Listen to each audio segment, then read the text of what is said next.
श्री कृष्ण कहते हैं, जब कोई छल करे और तुम्हें कष्ट दे तो उसका विष अपने हृदय में मत बसाओ, वरना वही तुम्हारे जीवन का स्वाद बिगाड़ देगा।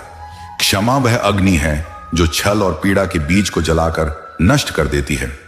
जीवन में हम सभी ऐसे लोगों से मिलते हैं जो अपने स्वार्थ या ईर्ष्या के कारण हमें धोखा देते हैं, हमारा विश्वास तोड़ते हैं या हमें चोट पहुंचाते हैं।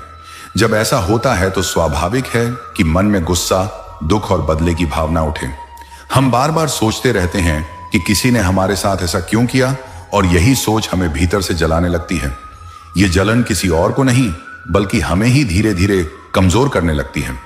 सोचो, अगर किसी ने तुम्हारे हाथ में एक कांटा चुभा दिया तो क्या तुम उसे हमेशा के लिए वहीं रहने दोगे? नहीं, तुम तुरंत उसे निकालने की कोशिश करोगे ताकि घाव ना बढ़े। उसी तरह छल और कष्ट का अनुभव भी एक कांटे की तरह है। अगर तुम उसे दिल में रहने दोगे तो वह तुम्हारे मन के हर कोने में जहर फैलाने लगेगा।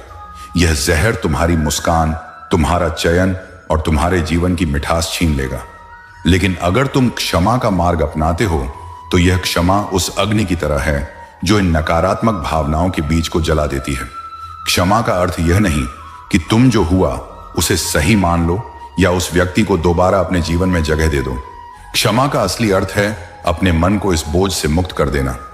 जब तुम क्षमा करते हो तो तुम खुद को आजाद कर रहे होते हो, ना कि उस व्यक्ति को जिसने तुम्हें चोट पहुंचाई। क्षमा का एक और अद्भुत पहलू है, यह तुम्हें मानसिक शांति देता है। जब तुम गुस्से और बदले की आग में जलते हो तो तुम्हारा पूरा ध्यान उसी व्यक्ति और उसी घटना पर अटका रहता है। तुम वर्तमान में जी ही नहीं पाते। लेकिन जब तुम क्षमा करते हो तो तुम्हारे भीतर का भार हल्का हो जाता है। तुम्हारा मन फिर से साफ आसमान की तरह निर्मल हो जाता है, जिसमें नई उम्मीदें, नए सपने और नई ऊर्जा जन्म ले सकती हैं।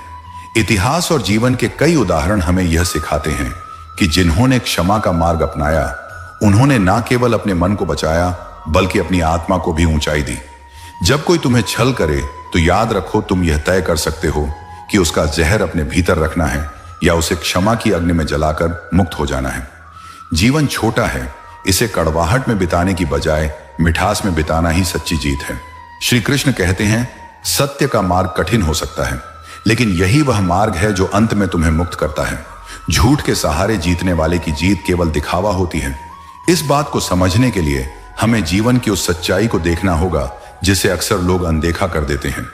सत्य का मार्ग कभी आसान नहीं रहा, क्योंकि यह आपको बिना समझौता किए सही बात पर टिके रहने की मांग करता है।